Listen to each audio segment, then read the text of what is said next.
You know, the penal disposition, the criminal law, is being mostly elaborated state by state. You don't have the same absolute system and penalty in Minnesota or in Florida. There have always been a few states who never accepted death penalty, 50, you know, the states in the United States. In the last years, the movement towards abolition has gone further and further. And in the 6 past years, 6 states in the United States have given up death penalty for many reasons, which I shall quickly maybe mention if we have time. But 6, one after the other.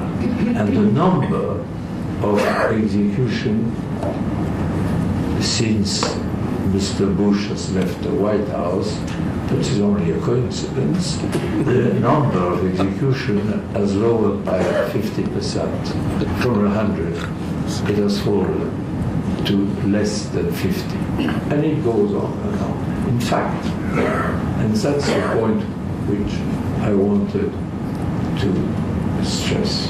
In fact, death penalty in the United States is being practiced in a few states where in the south of the United States.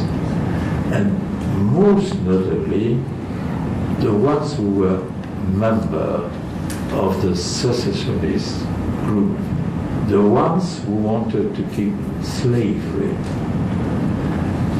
Why I stress that? Because in the reality, in the court of justice, at the time of the decisions, then all the poison of a society comes out and frees themselves in the decision to condemn the death penalty. The first one, and I would say the most obvious, is racism, which is, in my opinion, certainly one of the worst poison that can alter human souls. Racism. Just look in the United States at the quarter of death, where the people condemned to death are kept for so many years. What type of men you find there? Who are they? Mostly in these southern states, mostly black. For the same crimes, penalty is not the same, because in fact, the disposition, even if they are not clearly felt or consciously applied by the jurors, but the approach, the consideration of the crime and of the accused is different. Different with the result that many are condemned to death for raping, I'm speaking there of colored people, raping white women and killing them, but you don't find so exceptionally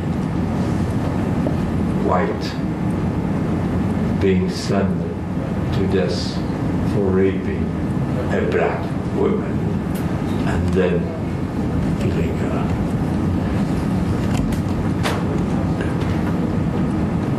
Apart from racism, you have social inequality. The condition of the accused is not the same if he is rich or if he is poor. Not that a juror will act differently, no. But defense, lawyers, in order to have first-rate lawyers, they are very expensive in the United States. And you better be the son of a banker or a very famous baseball star and raise up the dream team of the defense than having appointed for your defense by the president of the court a lawyer who has to work for an indemnity decided by the court, which doesn't cover his daily expenses. You don't have the same quality of defense, I'm sorry to say so, but these are the truths. And I go further. This I read myself.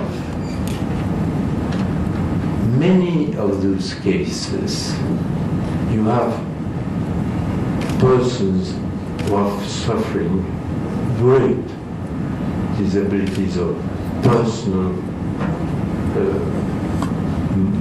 trouble, schizophrenia, etc., many mental problems.